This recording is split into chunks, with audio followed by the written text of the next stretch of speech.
I mean, it's one of those games you kind of see it coming.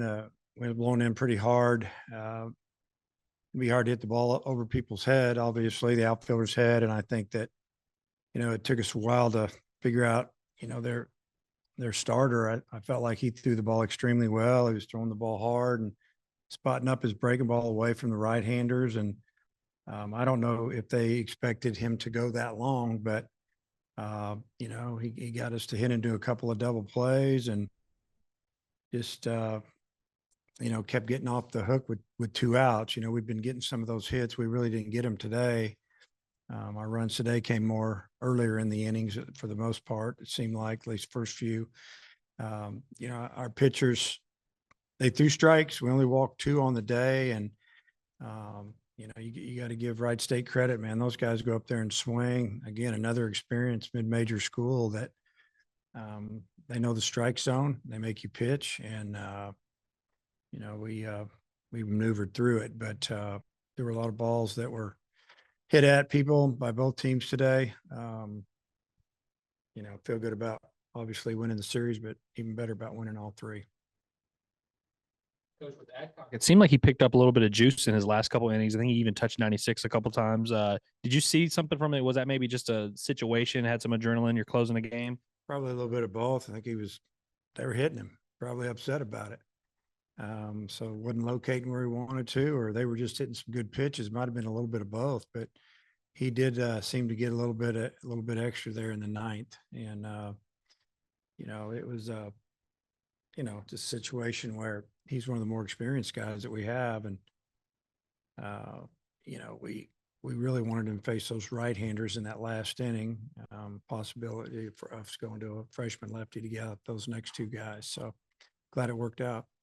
It seems like it's taken him about an inning to get going in his last couple starts. I remember that being something of a situation with Hagan last year. Do you think you might have to switch up his routine or something, or what's going on there? Well, he's a junior. He's not a freshman. Hagan was a freshman last year. Hunter's been around, and he needs to go out there and get it going. And, he goes 0-2 on the leadoff man, 2 really nice pitches. Next thing you know, he walks him.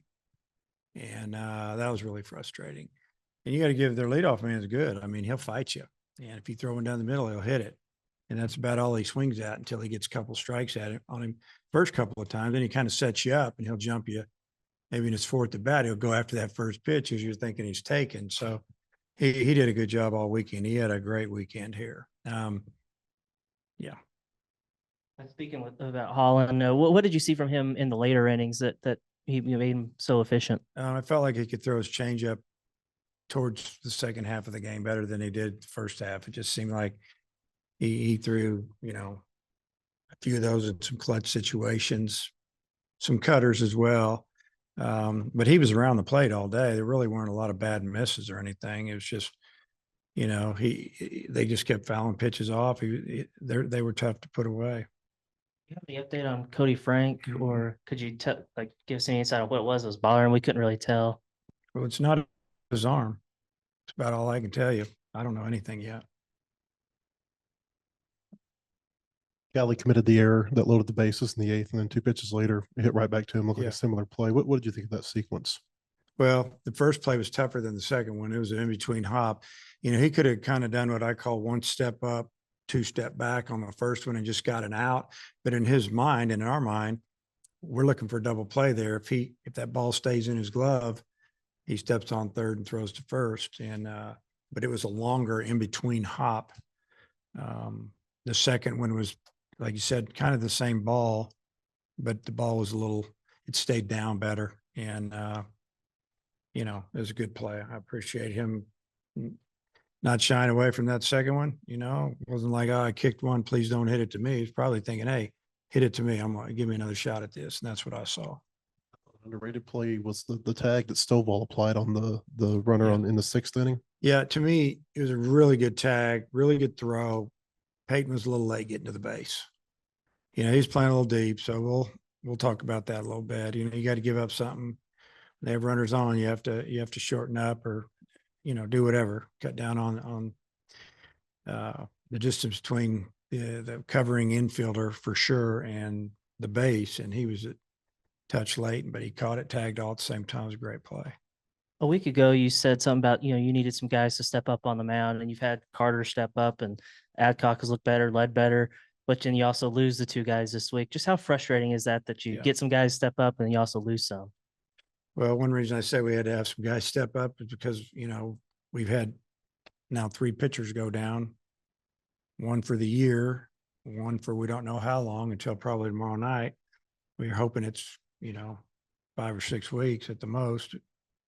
You never know. And then, we don't know what's going on with Franks either. So somebody's going to have to step up because we need some more arms, or we're going to have to make some adjustments on how we handle games.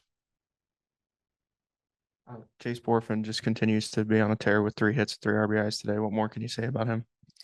Yeah, I mean, he didn't have a great game on Friday. I think he was frustrated, and he's put together 2 really solid games back to back, and he's just, doing what he does.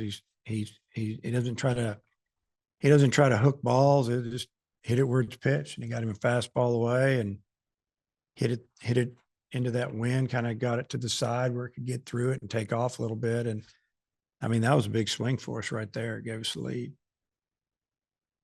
It felt like in this series that all 3 of your starters were facing a lot of full counts. Is that an indication that Wright State might have been doing some things that? Well, on Friday, it was an indication he was all over the place.